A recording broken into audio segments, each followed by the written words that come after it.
Hello, and welcome to the Mid-Ohio Valley Public Forum video podcast. This podcast features issues of interest to the residents of the Mid-Ohio Valley area and hopefully beyond. The coronavirus pandemic changed our life quite a bit throughout our area and the country. And the pandemic was the impetus for the start of this podcast. And unfortunately, the pandemic is still with us. So here we are with our socially distanced interviews of people and issues that hopefully are of interest to people in the MOV. Today, we are honored to interview Zach Shrewsbury, Lakeisha Lloyd, and June Spence. All three are veterans and are involved with an organization called Common Defense.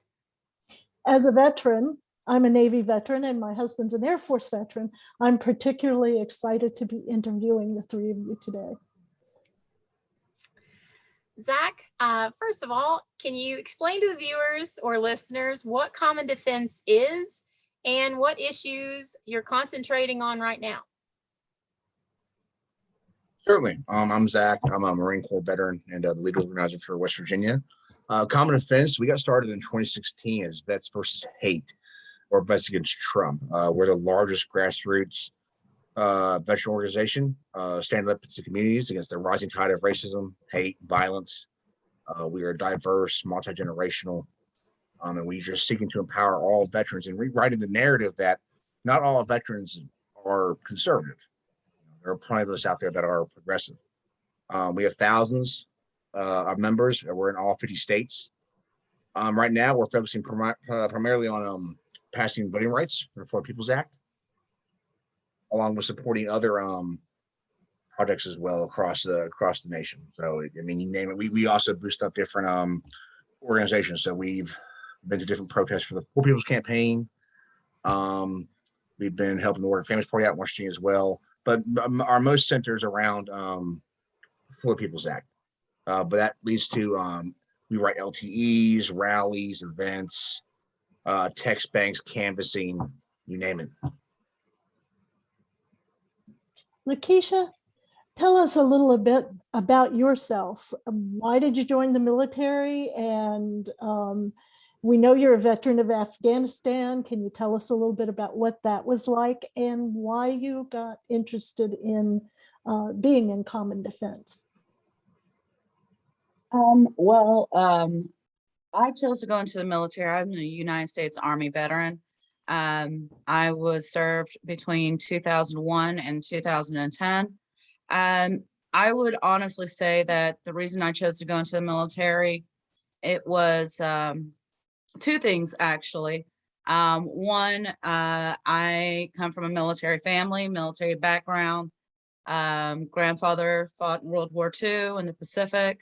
I have two uncles who were Marines during Vietnam. So I grew up around military. Personally, I also, I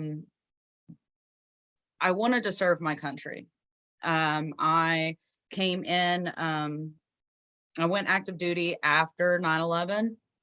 And so it was for me very much so about going out here and serving my country and doing my duty that I felt like I could,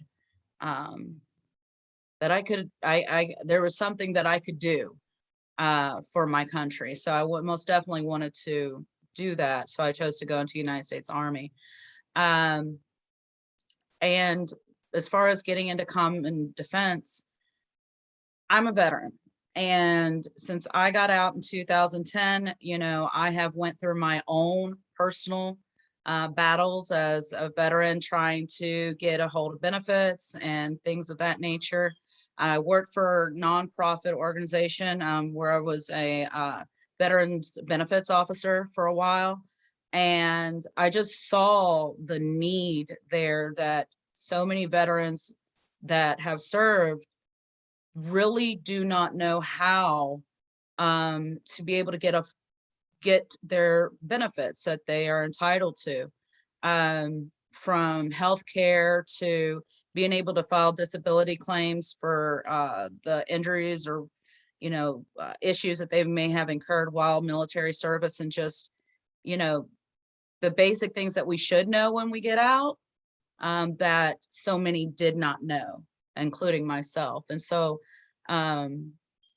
getting involved with Common Defense and, gave me a way to be able to bring these issues to the forefront, that a lot of people just really do not know that what veterans have to go through. And, right now we're focusing on voters' rights, and there's just so many things that veterans have to deal with, especially veterans that are service-connected disabled, that they have to go through with voting. So that a lot of people don't realize that they do have to deal with. So it's just been, it's been exciting being able to be a part of Common Defense and actually bring those issues to the forefront and, be there for our fellow veterans. I appreciate that advocacy work, because I think that as a country, we tend to focus on veterans' rights and veterans' needs on certain days of the year, and then we kind of forget about those needs throughout, the in-between times. And so Exactly. I'm glad that there are folk like you working on those issues. June, same questions. What made you decide to join the military? And you're also an Afghanistan veteran. Tell us about your experience and how you came to be involved with Common Defense. Yeah, so, well, I graduated high school in 2009, and the year before that, there was a pretty big event. The housing market crashed, and when I graduated, I knew that I kind of wanted to put off college for a little while. I did 1 month of community college, and I decided that I was just kind of burnt out from school for a little bit.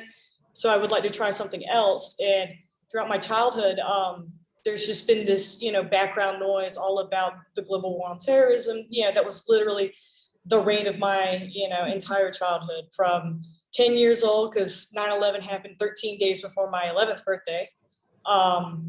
So I watched it all in real time because my mother yanked me out of school early to sit there because our grandmother was actually on lockdown at Fort Gordon. And so my mom was glued to the landline for about 8 hours, and me and my sister were watching, nonstop news coverage. We watched everything happen in real time.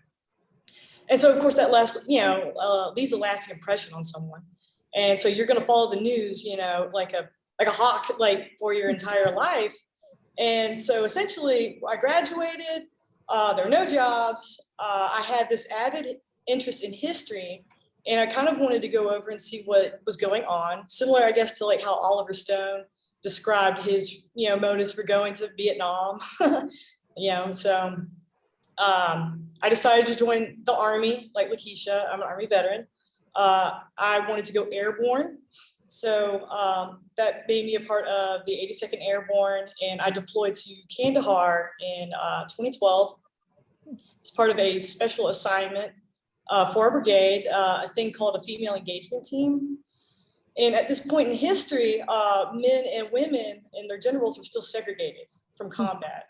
But there was a dilemma under the Sharia law that was implemented in the area, where these guys would go out on patrols, but they could not have any type of interaction with the women, because that would be putting them in grave danger, at risk of some sort of retribution. So the Marine Corps actually initiated this kind of assignment way earlier, I believe in 2003, is as early as it went. But these female engagement teams were trained up essentially in Pashto and other kind of like psychological operations in order to tear down those barriers and establish like a rapport. It was a dual benefit thing to establish rapport, but also gather intelligence.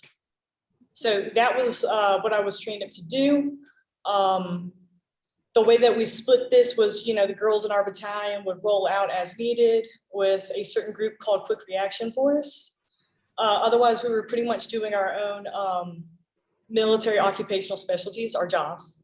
And mine was a supply clerk in the motor pool for a lot of it.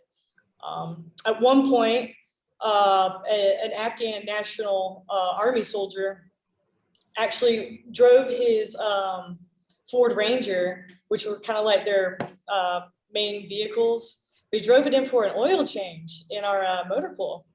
And I remember this Sergeant Tamayo, walked into our office, and he was pretty white as a sheet. And we all asked him, well, you know, what's wrong with you? And he said, there were 6 IEDs in the back of the truck that was just on the pad right in front of us. Yeah, the gate guard just let the guy roll in. You know, he said he needed an oil change, didn't even ask what was in the back of the truck. So whenever he tells him he's got IEDs to a bunch of mechanics, you know, everyone clears the pad real fast. And the guy's like, no, I have the detonator right here. He's holding it up. So Oh, no. it was a lot of crazy stories. I had a lot of friends that became casualties in that area. The district that we were in is Zari, and that is actually the home base of the Taliban. That's where the whole entire ideological foundation of that group began.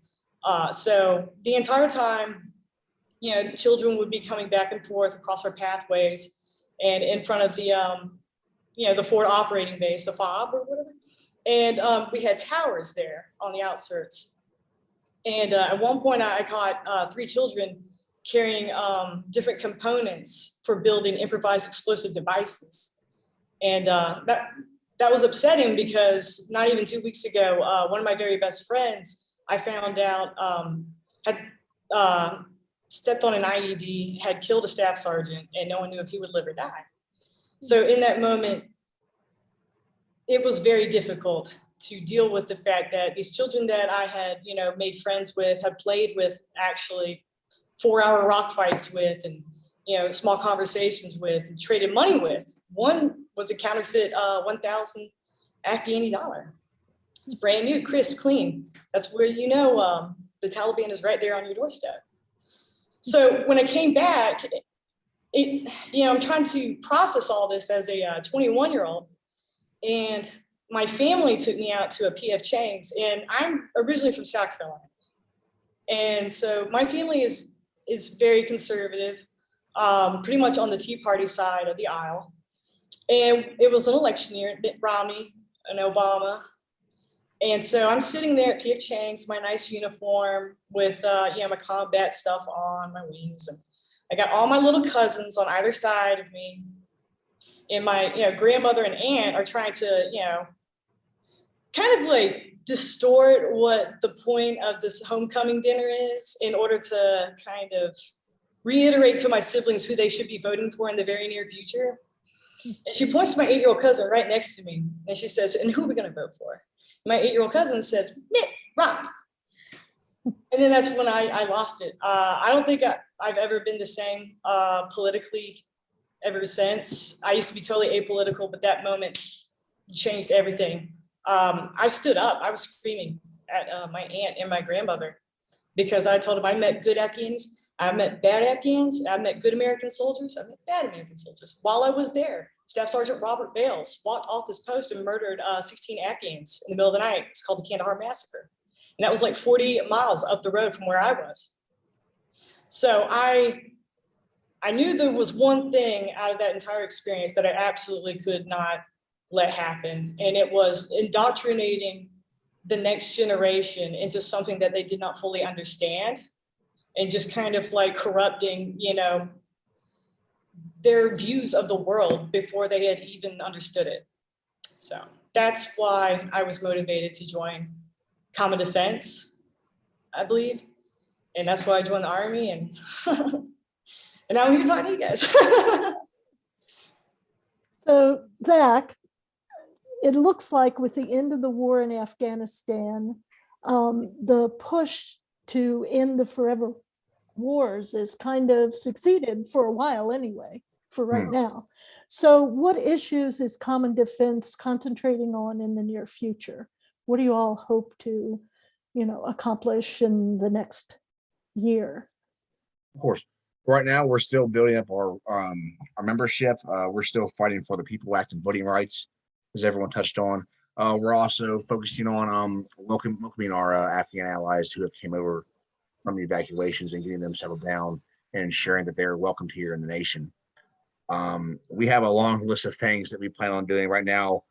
Most of our efforts are still in the Florida People's Act, but you name it, I'm sure we're gonna have a fight in the things going on in Texas. I'm sure we're gonna have a fight in that here soon. So it's just kind of a standby and wait for right now. Right now, we're solely focused on pressuring senators to engage with voting rights because it affects veterans so much, and we're also doing the welcoming our Afghan allies. So you're awaiting orders still to this day. Well, so if we have veterans watching, I know I have several on my friend list.